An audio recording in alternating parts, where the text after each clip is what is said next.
ভবিষ্যৎ শুধুই কি আখিরাত, আখিরাত, আখিরাত, আখিরাত, আখিরাত। ভবিষ্যৎ শুধুই আখিরাত। বিশ্বাস কর, দুনিয়া পুরোটাই বর্তমান। আমি আপনাদের সামনে পবিত্র কোরআনুল কারীমের 20 নম্বর পারা, কোরআনুল কারীমের 29 নম্বর সূরা। সূরাটির নাম হচ্ছে আনকাবুত। এই সূরার 41, 42, 43 এই 3টি আয়াত তেলাওয়াত করেছি। ইনশাআল্লাহ অল্প একটু সময়ের মধ্যে এই 3টি আয়াতকে সামনে রেখে সামান্য কিছু কথা আরজ করতে চাই। ইনশাআল্লাহ আমার পরে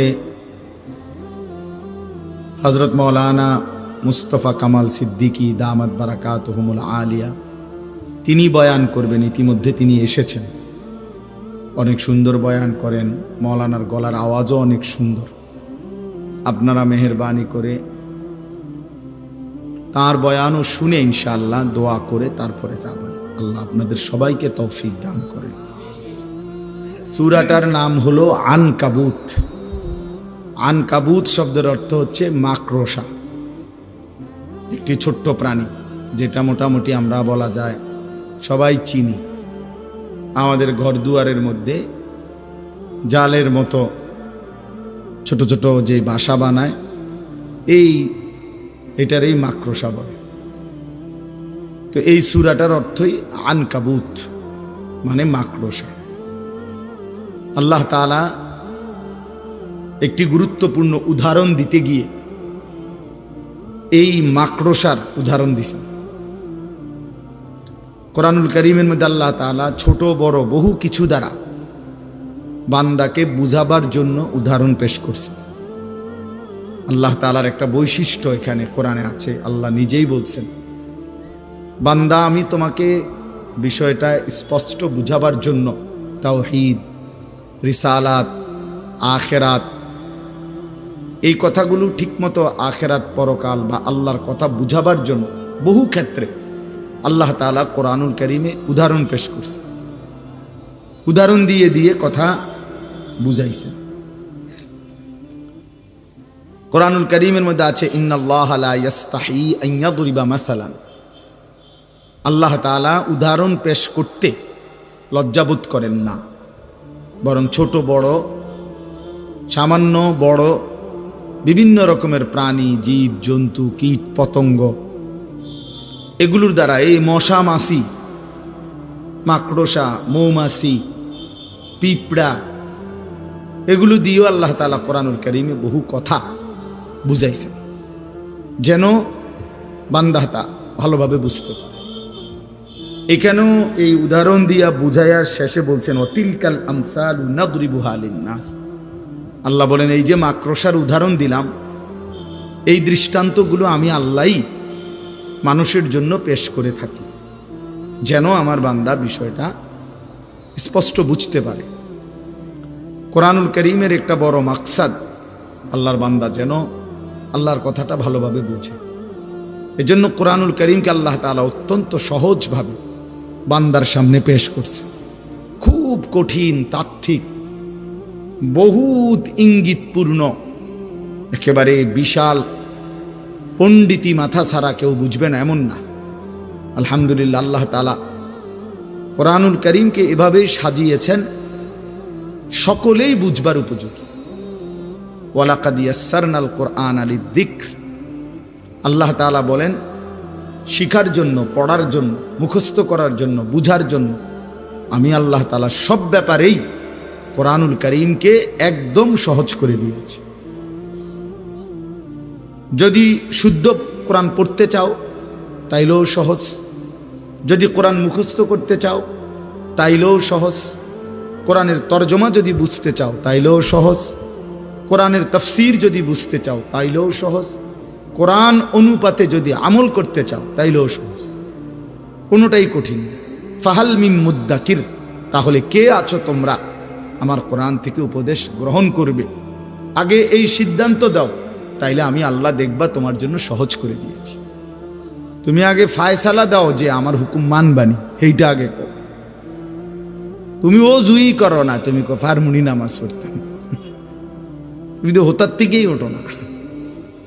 এই অপদার্থ নাফরমান মানুষ আমরা অনেক সময় ইসলামের হুকুম আহকামকে কঠিন মনে করি। আসলে তো কঠিন হবে তখন, আমি চেষ্টা করছি, অনেক দিন ধরে করে চাইছি, কোনোভাবেই পারতেছি না, তাইলে না এটা কঠিন। আপনি তো এটা করেন না, এটা কঠিন হবে কেন? আপনি তো এটা শুরুই করলেন না। রাসূলুল্লাহ সাল্লাল্লাহু আলাইহি ওয়াসাল্লাম বলছেন বাম পাও দিয়ে টয়লেটে ঢুকতে, তো এটা খুব কঠিন তো নিশ্চয়, ঠিক না? কি বলে, বাম পাও দিয়ে ঢুকানো এটা সোজা কথা? তো এটা সোজা, এই যে কথাটা ঠিক না, এটা তো আসলে কি সোজা। ডান দিকে কাত হইয়া ঘুমাইতে কইছে, এটা কঠিন কিছু? তো কোনটা কঠিন? রুকু দেওয়া, সেজদা দেওয়া, আল্লাহর কোন বিধানটা? একটাও না। ইউরিদুল্লাহু বিকুমুল ইউসরা ওয়ালা ইউরিদু বিকুমুল উসর। আল্লাহ তাআলা বলে, বান্দা বিশ্বাস করো, আমি আল্লাহ তাআলা তোমার জন্য সহজ করতে চাই, মোটেই আমি আল্লাহ কঠিন করতে চাই না। আমার ইচ্ছা নাই তোমার জন্য কোনো বিধান কঠিন করতে। আল্লাহ তাআলা বলছেন কোনো বিধানই কঠিন। মানুষ নফসের কাছে হেরে যায়, শয়তানের কাছে হেরে যায়, আশেপাশের পরিবেশের কাছে হেরে যায়, অসৎ বন্ধু, অসৎ সংস্পর্শে পড়ে, দুনিয়ার লোভে পড়ে পারে না। আসল কথা হইল ফিকির করলে, সিদ্ধান্ত নিলে পুরা দিন মানা সহজ। আর দিন ও ইউসরুন, নবী সাল্লাল্লাহু আলাইহি ওয়াসাল্লাম বলেন আর দিন ও ইউসরুন, দিন সহজ। ইসলাম কি আসলেই সহজ, কোনো কিছুই এখানে কঠিন, ফেসালো, ভারী, বোঝা নাই, নাই। আল্লাহ তাআলা বলছেন মা জাআলা আলাইকুম ফিদ-দীনি মিন হারাজ। আল্লাহ তাআলা তোমাদের দ্বীনের ব্যাপারে কোনোটাই হারাজ, কষ্ট, পেরেশানি, অসম্ভব এমন কিছু তোমাদের জন্য দেন নাই, দেন। আমাদের জিন্দেগিতে আল্লাহর যত হুকুম, আমাদের শরীর স্বাস্থ্য, আমাদের পরিবেশ পরিস্থিতি, আমাদের আবহাওয়া, আমাদের রাত দিন, সব কিছুর উপযোগী। রাসূলুল্লাহ সাল্লাল্লাহু আলাইহি সাল্লামের যাবতীয় সুন্নাত, এটাই যুক্তিসঙ্গত, এটাই বাস্তবসম্মত, এটাই শরীর স্বাস্থ্য দেহ সৃষ্টিগতভাবে সামঞ্জস্যপূর্ণ। যা কিছু খেলাফে সুন্নাত, রাসূলুল্লাহ সাল্লাল্লাহু আলাইহি সাল্লামের তরিকার ব্যতিক্রম, এটাই অযৌক্তিক, অবাস্তব, অপ্রাসঙ্গিক, এটাই অসুন্দর।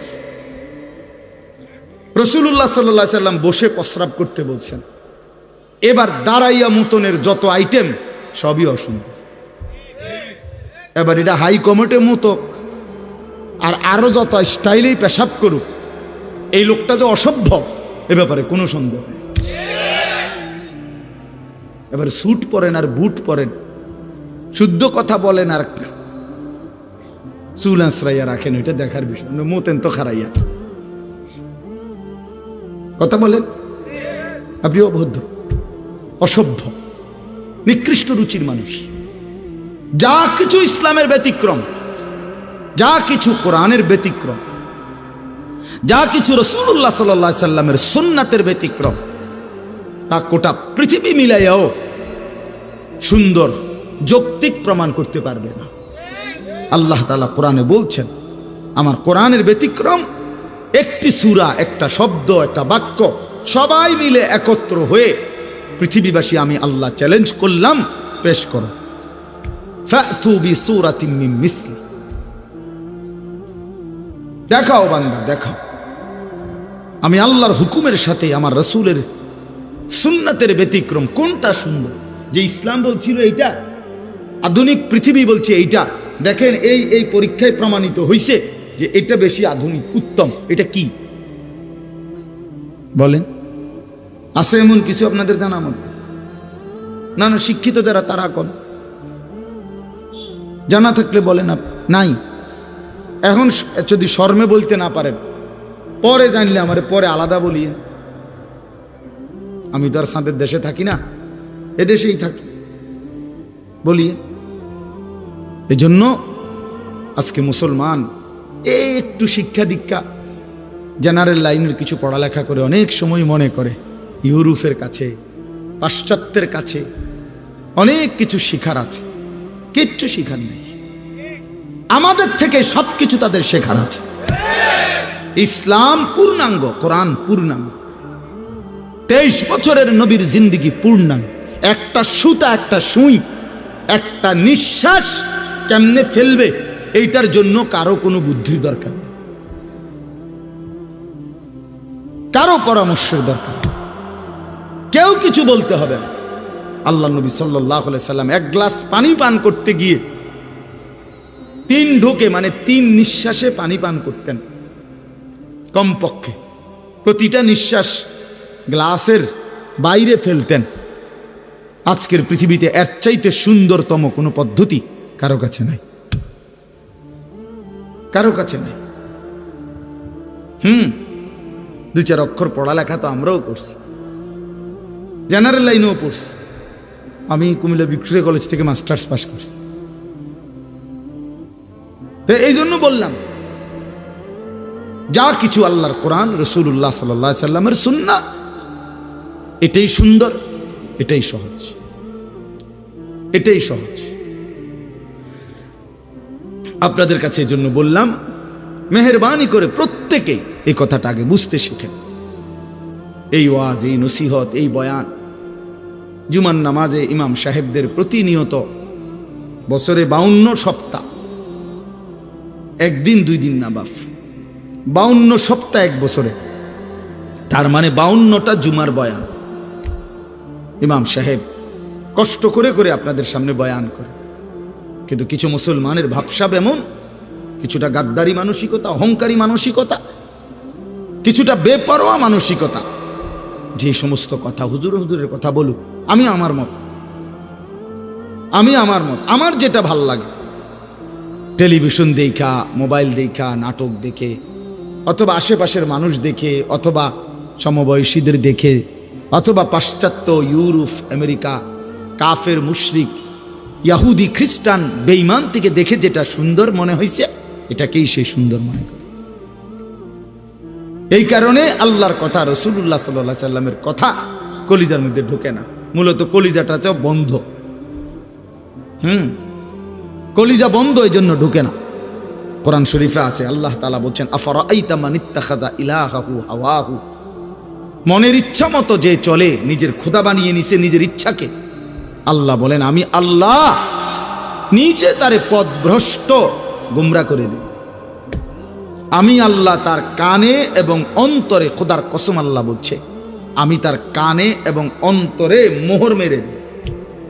ওয়া খাতামা আলা সামঈহি ওয়া কলবিহি ওয়া জাআলা আলা বাসারিহি গিশাওয়া, আমি আল্লাহ তাআলা নিজে তার চোখের সামনে পর্দা ফেলে দেই। ফলে নাফরমান আর কিছুই দেখে না, কোরআন সে কিছুই বোঝে না, সুন্নাত তার কোনোটাই ভাল লাগে না, চেমে সোয়াকও বোঝে না, দস্তরখানও বোঝে না। বোঝেন নাই কথা? রাসূলুল্লাহ সাল্লাল্লাহু আলাইহি সাল্লামের চেহারা, রাসূলুল্লাহ সাল্লাল্লাহু আলাইহি সাল্লামের আকৃতি, রাসূলুল্লাহ সাল্লাল্লাহু আলাইহি সাল্লামের পোশাক, নবীজি সাল্লাল্লাহু আলাইহি সাল্লামের দাড়ি মোবারক, রাসূলুল্লাহ সাল্লাল্লাহু আলাইহি ওয়াসাল্লামের পোশাক আশাক কিছুই তার বুঝে ধরে না, কারণ কলিজা তো বন্ধ। দিল যখন অন্ধকার হয় তো জিন্দেগিও তখন অন্ধকার হয়। হ্যাঁ, বাস্তবতা। আরো গায়ে লাগুক বা ফিডে লাগুক, এতে সমস্যা নাই, কিন্তু এটা বুঝতেই হবে, মানতেই হবে আপনাকে।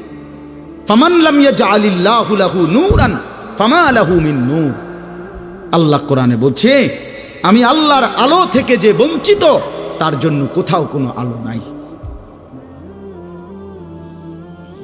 ওয়া মান ইউদলিলিল্লাহু ফামা লাহু মিন হাদ, আল্লাহ বলেন, আমি আল্লাহর যারে পথভ্রষ্ট করে দিলাম, আমি আল্লাহ যারে আমার রাস্তা থেকে সরিয়ে দিলাম, এবার আর সে কোথাও কোনো পথ প্রদর্শক পাবে না। আল্লাহকে হারাইলে আর কিছুই মিলে না। আল্লাহকে মিলে গেলে গোটা পৃথিবী না পেলেও কিছুই হয় না, সমস্যা হয়। হ্যাঁ, ওয়াল্লাযীনা কাফারু আ'মালুহুম কাসরাবিন বিকিআতিন ইয়াহসাবুহু আয-যামআনু মাআন হাত্তা ইজা জাআহু লাম ইয়াজিদহু শাইআ। সরাসরি কোরআনের আয়াত। আল্লাহ বলেন সমস্ত নাফরমান বেঈমান, আমি আল্লাহর হুকুম লঙ্ঘনকারী, তাদের জিন্দেগীর সমস্ত কর্মকাণ্ড হলো সে মনে করে অনেক কিছু করছে। আল্লাহ বলেন আমি উদাহরণ দিচ্ছি বান্দা, নাফরমান বেঈমান কাফের মুশরিক পাপী অবাধ্য, তার জিন্দেগীর সমস্ত কর্মকাণ্ড হলো ওই তৃষ্ণার্ত মুসাফিরের মতো। এক রাস্তার পথিক প্রচণ্ড তৃষ্ণার্ত হইছে প্রচণ্ড রৌদ্রের কারণে, তো সে দূর জায়গায় তাকাইয়া দেখে যে ওই যে রাস্তার মাঝখানে প্রচণ্ড রৌদ্রের কারণে আপনার তার চোখে মনে হইতেছে পানি থই থই করতেছে। সে দৌড়াইয়া গেছে, ওই যে পানি, গিয়া দেখে কিছুই নেই, গিয়া দেখে মরিচিকা, গিয়া দেখে ধোকা। ইয়াহসাবুহু যামআনু মাআন, তৃষ্ণার্ত ব্যক্তি মনে তো করছিল ওইটা পানি। হাত্তা ইজা জাআহু, যখন সেখানে গিয়ে পৌঁছলো, লাম ইয়াজিদহু শাইআন, কিছুই পেল না। আল্লাহ বলেন বেঈমান নাফরমান পাপী তার সারা জিন্দেগীর মেহনত কবরে গিয়া হাসরের ময়দানে গিয়ে দেখবে কিছুই না। ফালা নুকিমু লাহুম ইয়াউমাল কিয়ামাতি ওয়াজনা। হ্যাঁ, আল্লাহ তাআলা বলেন কোন বেঈমানের, কোন নাফরমান তার পুরা জিন্দেগীর আমল মেহনত হাসরের ময়দানে যখন মিজানের পাল্লায় তুলবে, আল্লাহ বলেন 100 ওজন আসবে না, এক পাও হবে না আধা কেজি ওজন। যা কিচ্ছু হয়েছে না। কোরআন শরীফে ফালা নুকিমু লাহুম ইয়াউমাল কিয়ামাতি ওয়াজনা। এজন্য বন্ধু, বাপ, যুবক, ভাই, চাচারা, বাবারা, শুধু দুনিয়া ভোগ করার জন্য আল্লাহকে কীর্তন ছেড়ে দিলেন। দুনিয়া তো আল্লাহরই। শুধু ভাতের জন্য, শুধু চাকরির জন্য, শুধু ব্যবসার জন্য, শুধু বউ বাচ্চা পালবার জন্য, শুধু একটা বিল্ডিং করার জন্য, জমি কিনবার জন্য, সমাজে কদ্দুর মাতব্বরি করবার জন্য কেন আল্লাহকে ছেড়ে দিলেন? দুনিয়া তো আল্লাহরই, তিনি না দিলে আমরে দিব কে? কথা বলেন না কেন? ওয়ায়াজআলুকুম খুলাফা আল আরদ। আল্লাহ বলেন আমার প্রতিনিধি হিসাবে জমিনে থাকবার সুযোগ আমি আল্লাহ করে থাকি। আমি নিরাপত্তা দিলেই তুমি ভালো থাকো, আমি নিরাপত্তা না দিলে তোমার বেল নেই। কথা বলেন না কেন? সবই তো আছে, কিন্তু আমনের তো ফেডে অসুখ। টেবিল ভরা খানা, কিন্তু আমনের ফেডে সমস্যা, তো লাভ হইল কি? খানা তো আছে পর্যাপ্ত, আমনের তো ডায়াবেটিস, 2টা রুটি আর ভেজিটেবল, মূলার শাক, লাল শাক, পাট শাক, আপনি কি করবেন কি? আল্লাহ তাআলা বলেন বান্দা আমি যদি সুস্থ না রাখি, গোটা পৃথিবী মিলে তোমার কি করবে? আমি যদি খাইতে না দেই, গোটা পৃথিবী মিলে তোমার কি করবে? চলেন বাবা ভাবতে শিখি, আল্লাহকে বন্ধু বানাই, আল্লাহকে বন্ধু বানাই, আমিও আপনি। আল্লাহর চাইতে প্রিয় আর কে? আল্লাহর চাইতে আপন আর কে? হাজত রাওয়া সমস্ত প্রয়োজন পূরণকারী, রাতের অন্ধকারে দিনের আলোতে, সুখে কিংবা দুঃখে, যখন যে অবস্থায় আছি, কায়নাতের সমস্ত কিছু তো তিনিই দিচ্ছেন। আমার মুখের হাসি তো আল্লাহরই দান, আমার চোখের কান্না আল্লাহরই দান, সবই তো আমার আল্লাহর দান। তাকে ভুলে যাওয়া কেন? কেন আল্লাহকে ছেড়ে দেওয়া? বলেন বাপ, আল্লাহকে বাদ দিবেন কেন? আল্লাহকে ছেড়ে দিবেন কেন? নওজোয়ান ছেলেরা তোমরা আল্লাহকে বাদ দিলা কেন? সবার সব প্রয়োজন, সবার সব বন্ধুত্ব রক্ষা করলা, মালিকের সাথে বন্ধুত্ব কেন ছিঁড়ে দিল? সবার সব বন্ধুর দাবিতে ভর দুপুরে মাকে ফাঁকি দিয়া, বাবাকে ফাঁকি দিয়া বন্ধুদের আড্ডায় চলে যাইতে পারলা, বন্ধুর আবদার রক্ষা করলা।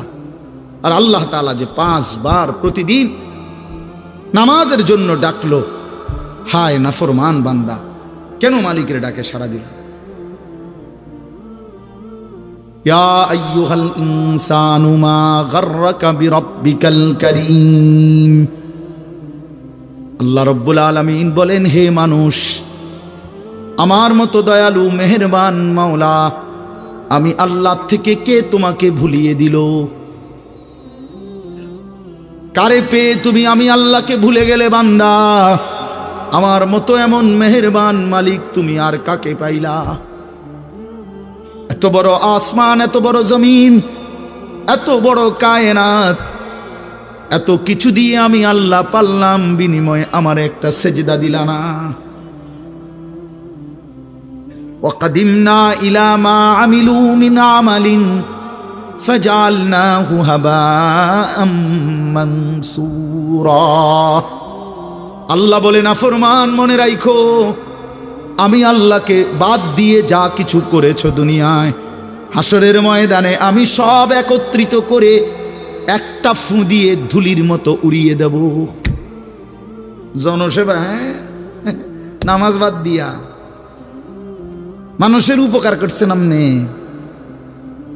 বন্ধুদের আবদার রক্ষা করছেন, মাথার গাম ফালাইয়া পায়ে ফালাইয়া জিফুত মানুষ করছেন। কিতা জিফুত মানুষ করছেন? খাটে না বানাইছেন?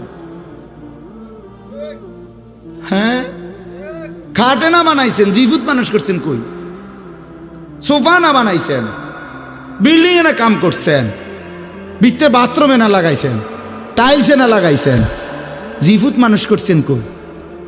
হ্যাঁ, জি তো পর্দা করে না, ছেলে তো নামাজ পড়ে না, মেয়ে তো নামাজ পড়ে না, স্ত্রী তো পর্দা করে না, ঘরে তো রঙিন টেলিভিশনে নর্তকী নাচে, ছেলে মেয়ে সবার হাতে একটা একটা বড় মোবাইল, রাতের 3টা পর্যন্ত উলঙ্গ ছবি দেখে।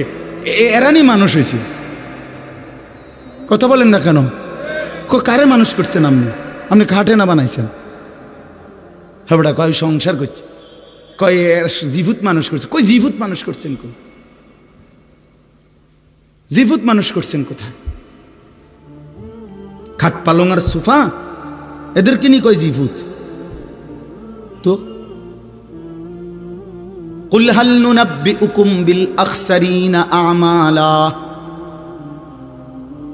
আল্লাযীনা যাল্লা সাইহুম ফিল হায়াতিদ দুনিয়া ওয়া হুম ইয়াহসাবুনা আন্নাহুম ইউহসিনুনা সুনআ।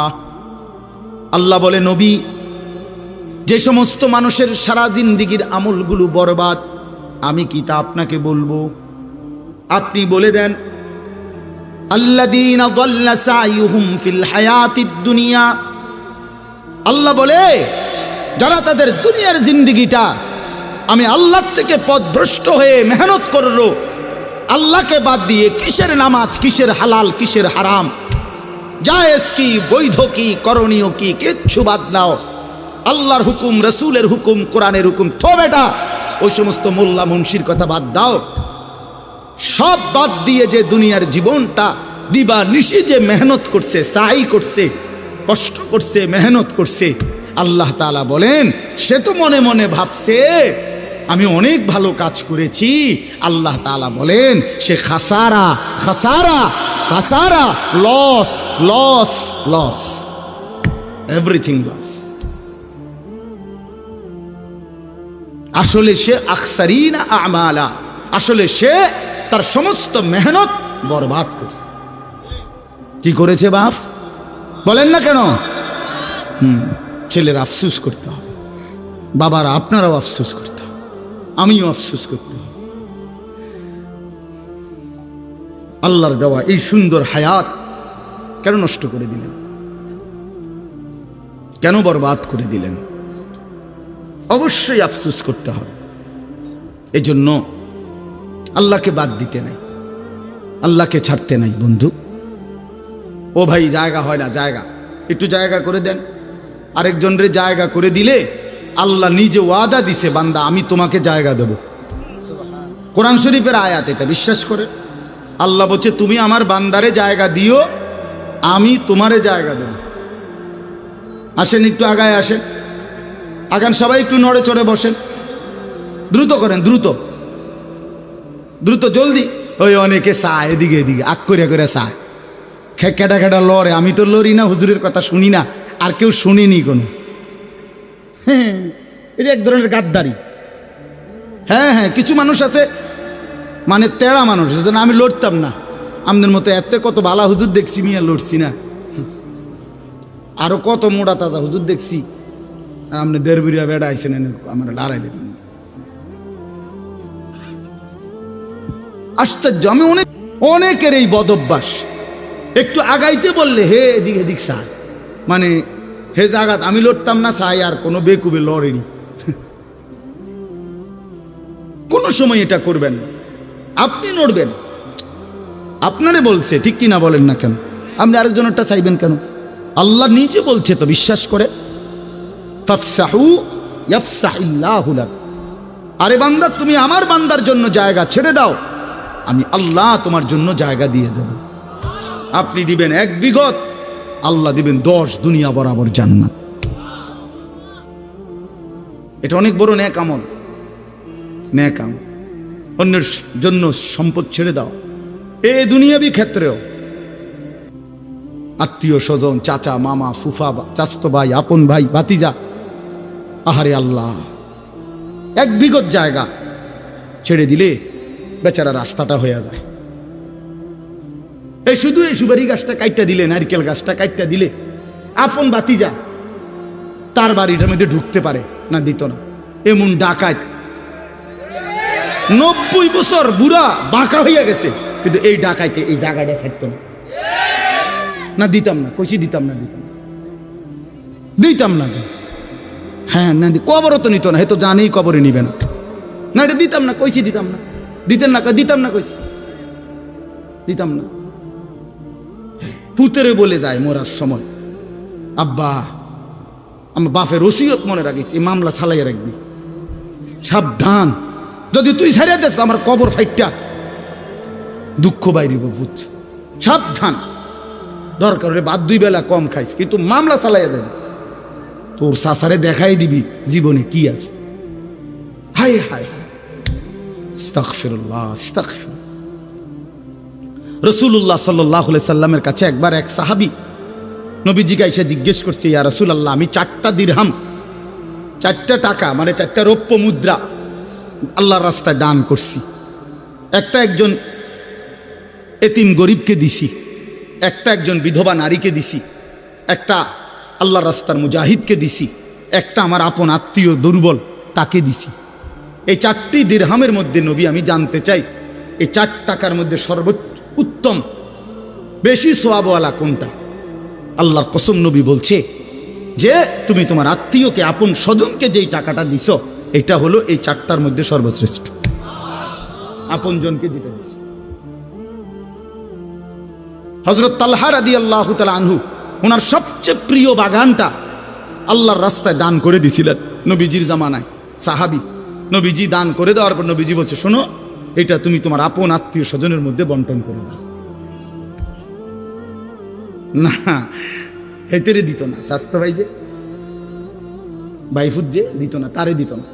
ওই গিয়া আমনের এন থেকে গিয়া দাউদকান্দি গিয়া 30,000 টাকা দিয়া স্লোগান নিয়ে আই ফেলবে। ও হেনে গিয়া দিছে 50,000 টাকা, জনাব অমুক 50,000 মার হাবা, হাবারে মার।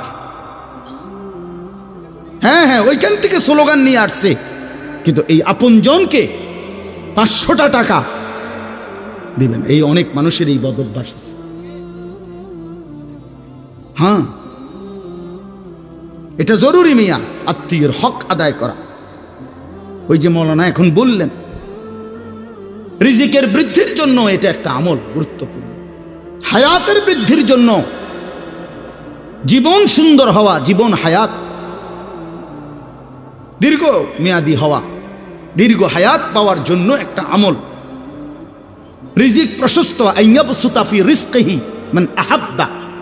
নবীজি বলছে, যে চায় তার রিজিক প্রশস্ত হোক এবং তার হায়াত বেড়ে যাক, ফালিয়াসিল রাহিমাহু, সে যেন তার আপন আত্মীয়ের সাথে উত্তম ব্যবহার করে, এটা তার রিজিক বাড়াবে। যাই হোক, কথার প্রসঙ্গে বলি, কারো বাপ, আমার অনুরোধ, কারো 1 বিঘত সম্পত্তি, আল্লাহর কসম, আল্লাহর দোহাই, অন্যায়ভাবে রাইখেন না নিজের ছেলে মেয়ের জন্য। ওরা পারবে, এই 1 শতক জমি ছাড়াও আপনার জিফুত চলতে পারবে। এই 1 শতক জমি মিথ্যা করে নিয়া নিজের আখেরাত বরবাদ করলেন, ওদেরকেও বরবাদ করে দিলেন। একেবারে বুখারীর হাদিস, নবী সাল্লাল্লাহু আলাইহি সাল্লাম বলছেন, মান আখাযা শিবরাম মিনাল আরদ, যে জুলমান, যে অন্যায়ভাবে কারো এক বিগত শিবরান মানে এক বিগত, এই যে এক বিগত বোঝেন না, এক বিগত সম্পত্তি যে কারো অন্যায়ভাবে জুলুম করে নিয়ে নেয়, রাসূলুল্লাহ সাল্লাল্লাহু আলাইহি সাল্লাম বলেন আল্লাহ তাআলা কিয়ামতের দিন ওই নাফরমান ব্যক্তির কাঁধে হাসরের মাঠে 7 তবক জমিনের মাটি তার কাঁধে তুলে দিবে। তাওয়াকাহুল্লাহু 7 আরদিন, কিয়ামতের দিন 7 তবক জমিনের মাটি তার কাঁধে উঠবে। এবার এই ভারে সে দাঁড়াবে কেমনে? কথা বলেন না। এই মাটির ভারে সে দাঁড়াবে কেমনে? বিচারের জন্য দাঁড়াবে কিভাবে?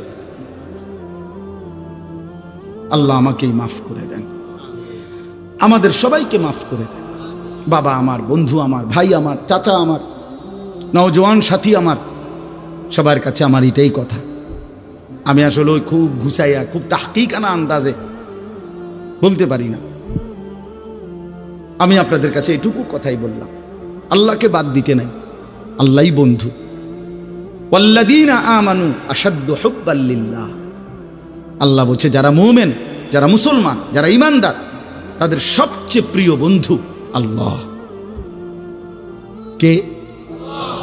আল্লাহ কোরআনে বলছেন আমি ঈমানদার এমন চাই, ঈমানদার বান্দা কেমন হোক আমি চাই। আল্লাহ বলেন ইউহিব্বুহুম ওয়া ইউহিব্বুনা মান ইয়ারতাদ্দা মিনকুম আন দীনিহি ফাসাউফা ইয়াতিল্লাহু বিকওমিন ইউহিব্বুহুম ওয়া ইউহিব্বুনা। আমি এমন ঈমানদার চাই যারা আমাকে ভালোবাসবে, আমিও যাদেরকে ভালোবাসব, আমাকেই আপন মনে করব। রাসূলুল্লাহ সাল্লাল্লাহু আলাইহি সাল্লাম বলেন উম্মত, তোমার স্যান্ডেলের যদি ফিতাটাও ছিঁড়ে যায়, শিরাকা না আলাইক, তোমার স্যান্ডেলের যে ফিতা এটাও যদি ছিঁড়ে যায়, নবীজি বলছেন কাউরে বইল না, সবার আগে আল্লাহকে বলো। সবার আগে কাকে ডাকো? এটা মুসিবত, ছোট্ট মুসিবত। স্যান্ডেলের ফিতা ছিঁড়ে যাওয়া এখানে মুসিবত না, শুধু ওই মক্কা মদিনা, বিশেষ করে মক্কা শরীফ যদি কোন আনতে ছিঁড়ে যায়, আমার জীবনে একবার ছিঁড়ছে। কষ্ট কারে কয়? শুধু এক জোড়া জুতা কেনার জন্য হারাম শরীফের সীমানাটার থেকে দোকানটা পর্যন্ত গেছি, আমার পাওটা মনে হয় যেন পার তালটা জ্বলে গেছে। এক জোড়া জুতার জন্য দৌড় দিছি, দৌড়াইয়া গেছি, কোনো আইটটা না, এত গরম এটা নিচে। কথা বুঝছেন না? তখন বুঝা গেছে স্যান্ডেলের ফিতা ছিঁড়ে দেওয়াটা কি পরিমাণ মুশকিল। মানে ফিতাইটা ছিঁড়ে গেছে, এখন হাঁটতে পারতেছি না। এখন আন্দাজে আরেকজনের জুতা কিনি গেতে আর মিটে কি যে জুতা চুরি করে নিলাম, এর কোনো সুযোগ আছে? তো খালি পায়ে দৌড়াইয়া গেছি ওই দোকান বাহিরে, মানে সীমানা পার হইয়া তো দোকানে যাইতে হবে, কোনো একটা দোকান থেকে না এক জোড়া জুতা কিনা, এক জোড়া স্যান্ডেল কিন। তখন দেখছি মানে পাউটা যেন পুইরা গেছে শুধু। এই জন্য আল্লাহ নবী সাল্লাল্লাহু আলাইহি সাল্লাম বলেন তোমার যদি স্যান্ডেলের ফিতাটাও ছিঁড়ে যায়, সবার আগে ডাকবে কাকে? আল্লাহকে ডাকবে, আল্লাহকে। আম্মান ইউজিবুল মুত্তাররা ইযা দাআহু ওয়া ইয়াকশিফুস সুআ, আল্লাহ তাআলা বলেন হায় বান্দা, তুমি যখন অসহায় হয়ে পড়ো, আমাকে ছাড়া তুমি আর কাকে ডাকো? আমাকে ছাড়া ডাকবে কাকে? কে তোমার ডাকে সাড়া দিবে? তোমার রোগ, তোমার অসুস্থতা, তোমার পেরেশানি, তোমার অভাব, তোমার দুঃখ, তোমার দুর্দশা, বলো বান্দা আমি ছাড়া এই অভাব দুর্গতির মুহূর্তে কে তোমার ডাকে সাড়া দিবে? বলেন আসলে কেউ আছে? ওয়ায়াকশিফুস সুআ, তোমার সমস্ত মুসিবত, মন্দ অবস্থা, দুরবস্থা দূর করার ক্ষেত্রে আল্লাহ বলে বান্দা আমি ছাড়া আছে কি? আমি ছাড়া আছে। কোরআনে এই কথাটা আল্লাহ তাআলা, আমার এই আয়াতটার তর্জমা বললে আমার কথা শেষ। আমি শুধু এই কথাটার তর্জমা বোঝানোর জন্যই বলতেছি এই কথাগুলো। মানে আল্লাহ তাআলা পুরা কোরআনুল কারীমে আমাদেরকে বুঝাইছেন বান্দা আমারে ছাইরো না, আমারে ছাইরো না বান্দা।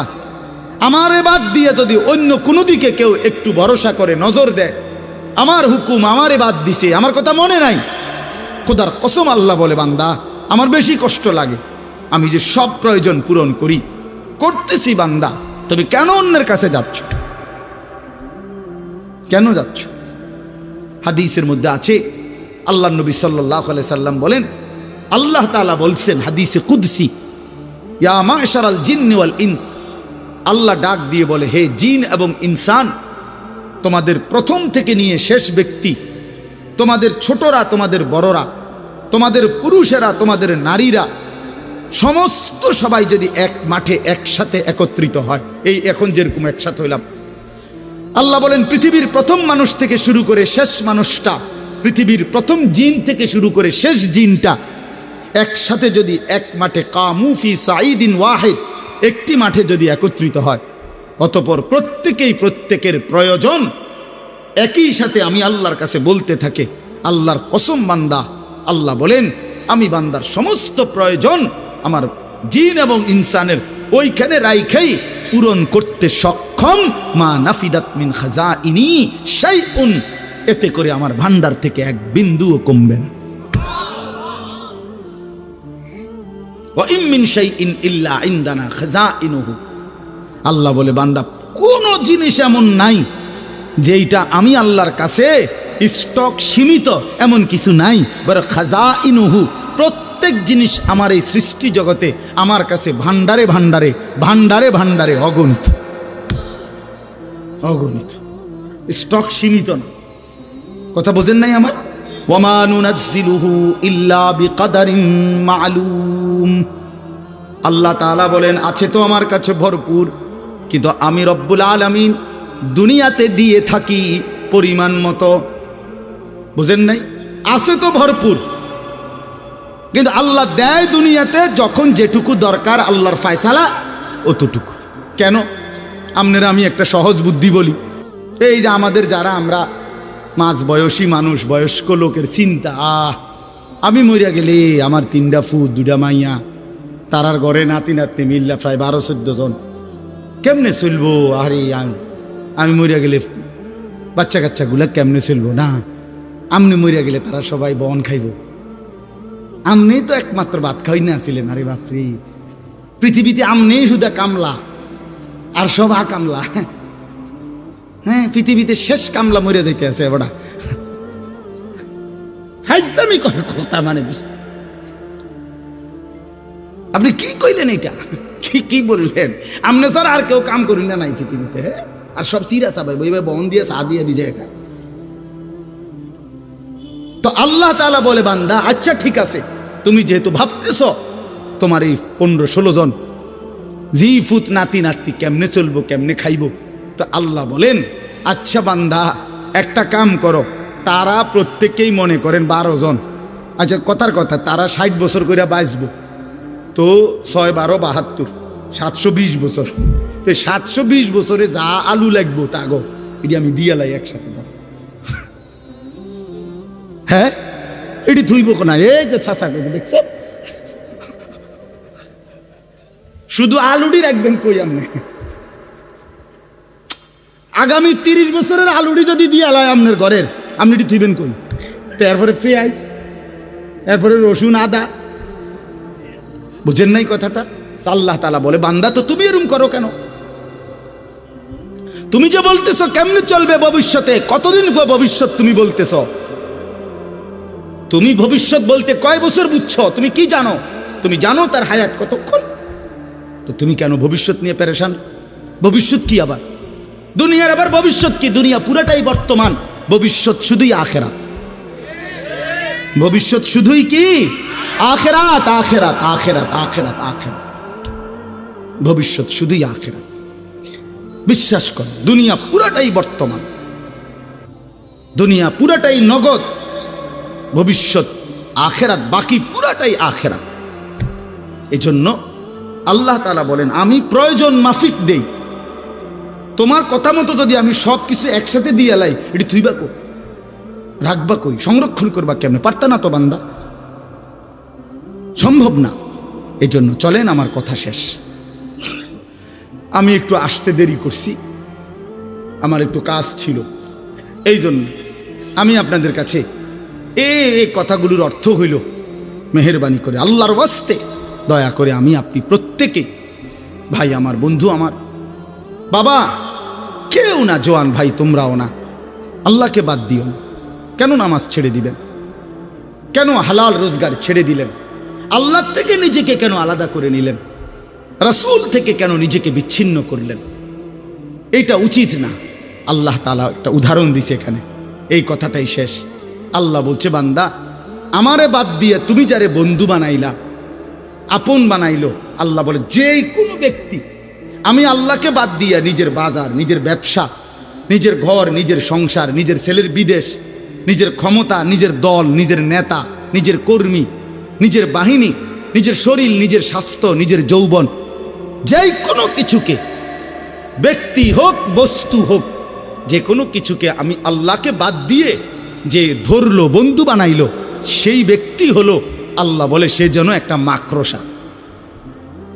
সে যেন কে কে ওই মানুষটা হলো একটা কি মাকড়সা, মাকড়সার মতো। কেমন মাকড়সা?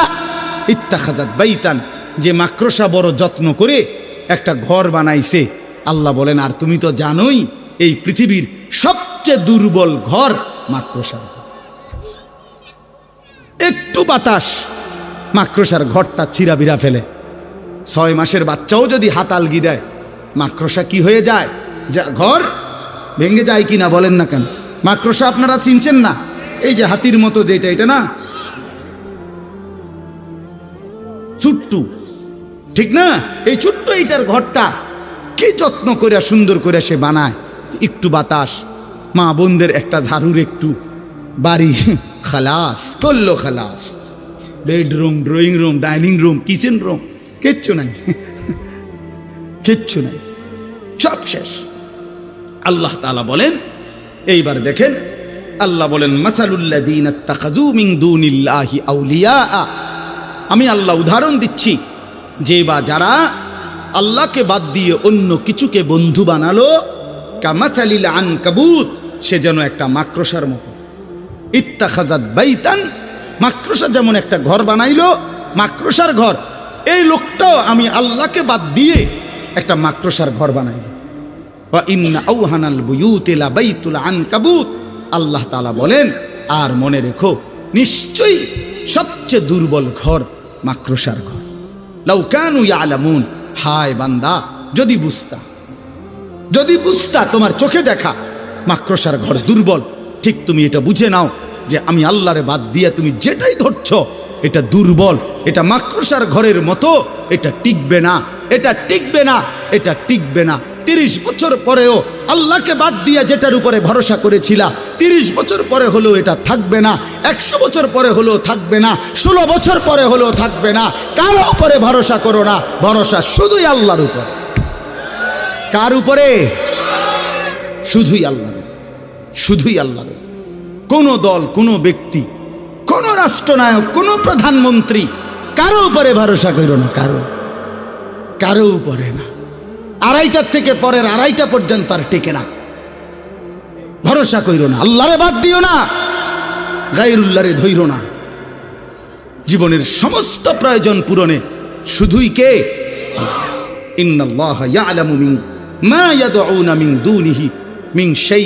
আল্লাহ তাআলা বলেন আমারে বাদ দিয়ে যে যেই কোনো বস্তুকে ধরলা আমি জানি সব। কে কাকে ধরলা, কে কার কাছে গেলা। আজকে 12 বছর জিফুত হয় না, এবার গেছে মাজারে। মাজারে যাই কি করছে? গাছের মধ্যে লাল হুতা বাঁধছে। কি ব্যাপার, সুতাইটা বাঁধলেন কেন? জিফুতেলেন। আমি একবার একজন, বিশ্বাস করে আমি একজনরে বলছি হাসতে হাসতে, ভাই রশি না বাইন্দা, লাল সুতা না বাইন্দা বেডিটারে বাইন্দলে ভালো ছিল না? যে বেডির বাচ্চা হয় না, এই বেডিরে কিন্তু টাঙ্গাইয়া থুনডা বিকতে। কথা বলেন না, হুতা বান্ধেন কীর্তেন। আস্তাগফিরুল্লাহ, আস্তাগফিরুল্লাহ। আল্লাহ তাআলা বলেন বান্দা নিশ্চয়ই আমি আল্লাহ আমাকে বাদ দিয়ে যে কোনো বস্তুকে ডাকলো, ধরলো আমি জানি। আল্লাহ জানে, আল্লাহ দেখে। অহুয়াল আজিজুল হাকিম। আর আল্লাহ বলেন শুনে নাও বান্দা, সব কিছুর মোকাবেলায় আমি হচ্ছি একমাত্র প্রকৃত ক্ষমতাবান। আল হাকিম, আমি হচ্ছি মহাজ্ঞানী। কখন কাকে দেব, কটুক দেব, কেন দেব, কখন দেব, সব কিছু আমি আল্লাহ জানি। আমার ফয়সালা তারে দিছি বলে তোমার এই দিতে হবে, এজন্য তো আমি আল্লাহ বাধ্য না। হ্যাঁ, কথা বলেন না কেন? বাধ্য তো। আল্লাহ তেরে দিলেন, আমারে দিলেন না, তো তোমারে দিলেন না, কি অসুবিধা কি? হ্যাঁ, তোমার সমস্যা কি? তোমার কোনটা? কথা বোঝেন নাই? আমাদের নিজের কিছু আছে, তো আমি আমার অধিকার চাওয়ার কি? আল্লাহর দয়া না চাইবেন, আপনি অধিকার চাইবেন কিভাবে? জানলাম না, আমার এটা দিচ্ছেন না কেন? কিটা দিত না? তোমার কি? আমি এত কষ্ট করি, তো তুমি এত কষ্ট করো কা? তুমি শুয়ে না দেখবা। বুঝেন? তার মানে আল্লাহ তাআলা বলেন, আমি হাকিম, আমি জানি বান্দা কাকে কি দেব, কখন দেব, কটুক দেব, এটা শুধু আমারই ফয়সালা। অতএব তুমি তুমি তুমি তাকিয়ে থাকো আমার দিকে, চাইতে থাকো আমার দিকে, বলতে থাকো আমার দিকে। পাইলেও আমি, না পাইলেও আমি, দিলেও আমি, না দিলেও আমি, হাসলেও আমি, কাঁদলেও আমি, সুখেও আমি, দুঃখেও আমি, সুস্থতায়ও আমি, অসুস্থতায়ও আমি। কে? ওয়াতিলকাল আমসালু নাদরিবুহা লিন্নাস। আল্লাহ বলেন, এভাবেই আমি মানুষদের জন্য দৃষ্টান্ত দিয়ে থাকি। যেমন এখানে দিলাম মাকড়সা। আল্লাহ বলেন, আমারে বাদ দিয়ে মাকড়সার ঘর বানাইও না। দুনিয়া পুরাটা মাকড়সার ঘর। আমার বন্দিগি, আমার হুকুম, আমার বিধান, আমার রাসূলের তরিকা বাদ দিয়ে যা করলা, যেন তুমি মাকড়সার ঘর বানাইলা। কিছুক্ষণ পরেই দেখবা কিছুই নাই, কিছুই নাই। ওমা ইয়াকিলুহা ইল্লাল আলিমুন। আল্লাহ বলেন, এ কথাগুলো তারাই বুঝবে যাদের কাছে কোরআন এবং সুন্নাহর ইলম আছে। কি আছে? কোরআন সুন্নাহর ইলম আছে, যে আল্লাহকেই একমাত্র ধরতে হবে, আল্লাহকেই ডাকতে হবে। এই কথাটা বুঝবে তারা, কোরআন সুন্নাহর জ্ঞান আছে যাদের। ওই সাধুয়ানে বই আপনি এটা বুঝতেন না, বন খাইতে খাইতে, এটা বন খাই না বিষয় না। এটা দুনিয়ার আড্ডাখানায় আপনি বুঝবেন না, এটা কোরআন সুন্নাহর মাধ্যমে বুঝবেন। এই জন্য আপনি এবং আপনার সন্তান, আপনার ছেলে মেয়েকে কোরআন শিখানো, দিন শিখানো তার আখিরাতের জন্য জরুরি। যে বাচ্চা দিন শিখে, আল্লাহ বলছেন এখানে পরিষ্কার, ইল্লাল আলিমুন, যে বাচ্চা দিন শিখে, আল্লাহর কসম কোরআন শিখবে, সে তাওহীদ শিখবে। যে রাসূলুল্লাহ সাল্লাল্লাহু আলাইহি সাল্লামের হাদিস শিখবে, সে নবীজির সুন্নাত শিখবে। সে আল্লাহকেই চিনবে, একমাত্র মালিক আমার। সে এটাই বুঝবে, আমার জীবন অনুসরণ করতে হবে শুধুই রাসূলুল্লাহ সাল্লাল্লাহু আলাইহি সাল্লামকে। এই জন্যই দারুল কোরআন মাদ্রাসা জাফরাবাদ, আমি দিল থেকে দোয়া করি। মাওলানা আনাস আমারও অনেক মহব্বত করে, আমরাও তাকে মহব্বত করি। আমরা দোয়া করি, এলাকাবাসী আপনারা অনেক বাবা ভাই বসছেন, আপনাদের কাছে আমার অনুরোধ রইল, প্রতিটা মাদ্রাসাকে ভালোবাসবেন। আপনারা যদি কেউ মনে করেন না যে মাদ্রাসা অনেক হইয়া গেছে, না, এখনো অনেক হয়েছে না। যে পরিমাণ সাদওয়ান, এই পরিমাণ মাদ্রাসা এখনো হয়েছে না। যে পরিমাণ মুদি দোয়ান, ডেইলি সিনজি চলে যতটা, মাদ্রাসা কোনো এতটা না। এখনো মানুষের ঘরে যে পরিমাণ টেলিভিশন চলে, তার 100 ভাগের 1 ভাগও আল্লাহর কথা চলে না। কথা বলেন না কেন?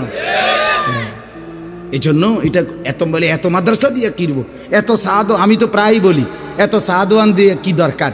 একটা বড় 500 লিটারের গাজি টাঙ্কি কিন না, এটার ভিতরে চা বানাই একবারে 4 রাস্তার মাথায় বসাই দিলে দেওয়া, তাহলে তার এই ছোট ছোট কেটলি এডির দরকার লাগে না। একটা গাজি ট্যাঙ্কিতে তো মোটামুটি ইউনিয়ন কাবার 500 লিটারের চা, বাহ, আরামসে 2-3 দিন খাইতে পারবে। কথা বলেন তো? তাইলে এতগুলো মুদি দোকানের কি দরকার? হ্যাঁ, এতগুলো চা দোকানের কি দরকার? এই জন্য এটা কোনো কথা না যে এত মাদ্রাসা কি দরকার। আল্লাহর কথা প্রতিদিন দরকার, আল্লাহর কোরআনের খেদমত আরো দরকার, গলিতে গলিতে দরকার, মোড়ে মোড়ে দরকার।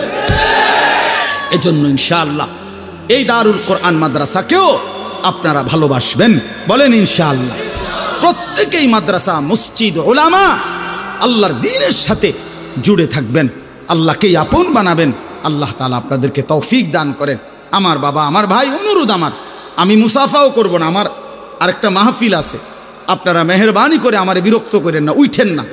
মাওলানা অনেক সুন্দর বয়ান করে, বিশ্বাস করেন, আপনারা শুনে দেখেন।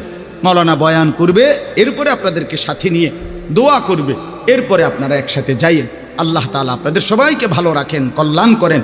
আমার মাদ্রাসা ময়নামতি সাহেবের বাজার প্রতি মাসের 2য় শনিবার মাসিক ইসলাহি মাহফিল হয়। আগামী মাসের 9 তারিখ আপনারা চেষ্টা করবেন যাওয়ার, সুযোগ থাকলে যাইয়েন। আসর থেকে এশা বয়ান হয়, ওই যে সাবের বাজার বলে যেটারে, ক্যান্টনমেন্টের পরে ওইখানে। আল্লাহ আপনাদেরকে তৌফিক দান করেন।